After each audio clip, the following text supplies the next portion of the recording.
What's the purpose behind the marketing plan? You excite, you educate, experience, and engage. Let's do this, right? Let's do this and let's have fun with it too.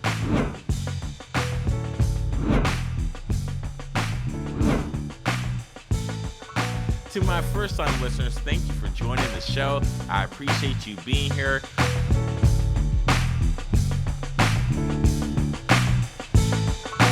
Hey, what's up, everyone? Welcome to another edition of Let's Talk Marketing with NDUB, where I'm your host, Nathan Webster, and I'm excited to chop it up with you today. Today, for episode 202, I'm going to keep it really simple because today is going to be something that I thought that I was like, you know what? Let's talk about something when it comes to marketing, especially with small businesses, small entrepreneurs, or I should say startup entrepreneurs, startups, burgeoning entrepreneurs. Google My Business is a great tool as an asset, and people sleep on it all the time. So before I go into that, let me just say thank you to all my worldwide listeners out there that are rocking the show. I'm having so many technical difficulties right now. I apologize. This is like my third time, actually technically my fourth time trying to get this right, and it's still not working. Oh my gosh. But I'm still delivering this for y'all, okay? So my first time listeners, thank you for rocking with me, coming on to the show. If you like what you see here, please subscribe to the show. Also share some love by commenting as well. To all my worldwide listeners, thank you for rocking with me. Once again, I do this for you. So with that being said, y'all, Google My Business. Short and sweet, as you can see, it's not going to be very long. GMB for short, Google My Business is one of the greatest assets you can use. Now, I was going to share my screen, but I don't want to share my screen because you can Google it. There's lots of resources out there. You don't really need to just type in Google My Business. You need to have a Google account, obviously, to do it. They won't let you do it without it. But this is just in a suite of other options. I'm going to say options, but it's products that Google offers for free. But Google My Business is one of the main ways you can be found. And the reason why people sleep on it so much is because a lot of it's not promoted. But when you are in a Google search engine result page, when you Google something and there's like it's categorized into three different sections. It's sponsored, it's geographical locations, and then it's organic search. Now, Google is changing up the algorithms because they're trying to, in the results, the pages, they're trying to give you what you want immediately. So depending on if it's a location, they're going to give it to you immediately, especially the sponsors going to come up top. But if your business does not, if you don't have a Google My Business, it's not going to show up. And definitely if you don't have a website, it's going to be tough. You need an address. So that's just the brass tacks of it.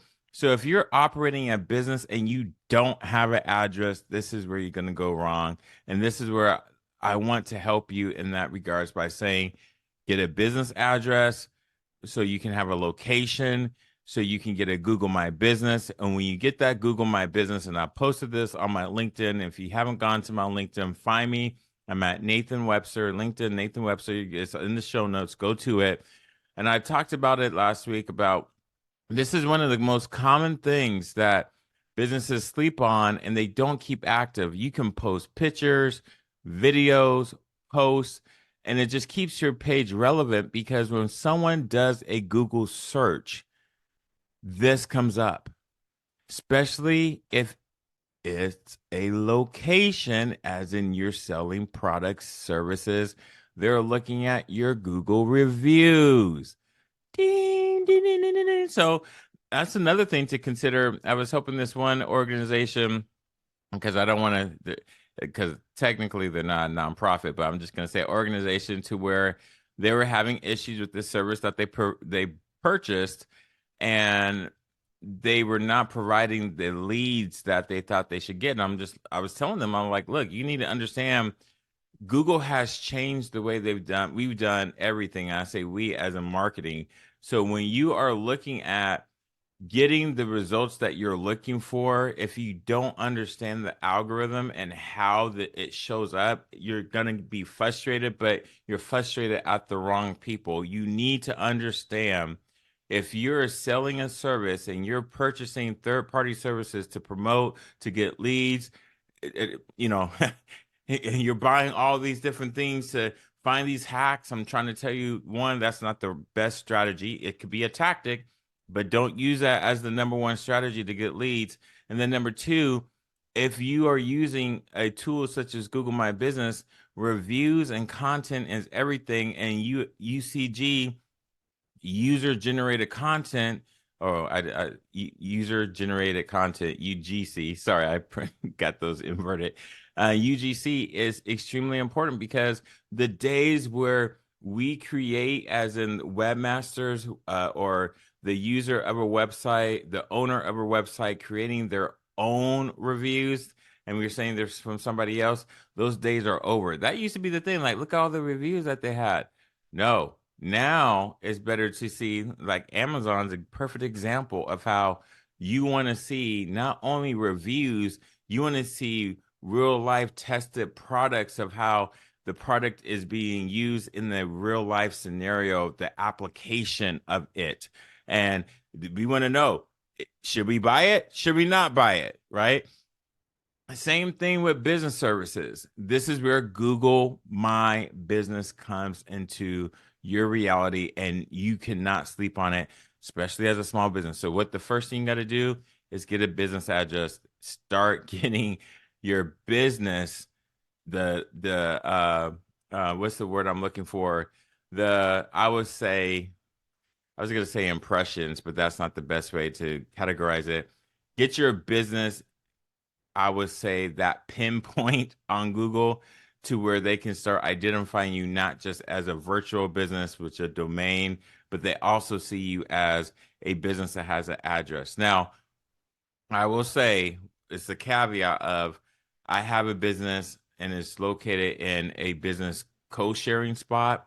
It's a Regis office, and I do need to find another way to do that, because it doesn't necessarily work, because there's like 30, 40, 50 folks that use that like once a year. And so I don't get the same sort of traction, but at the same time, brick and mortar is not the way to do it. But that's a different conversation. It does matter. People do look on there. I do get hits. I do get phone calls. People do use that. People hit me up all the time. And another conversation is that make sure you have a Google phone line, because people can also text you on there as well. But that all starts off with having the platform, understanding the platform that Google provides you, starting with a Google My Business. So with that, y'all, don't sleep on Google My Business. If you want more information, if you want some help, come see me. You got to have to pay a price, or just Google it. So with that, I wish you nothing but the best. Until next time, dream big. Godspeed. I'm out. What's the purpose behind the marketing plan? You excite, you educate, experience, and engage. Let's do this, right? Let's do this, and let's have fun with it too.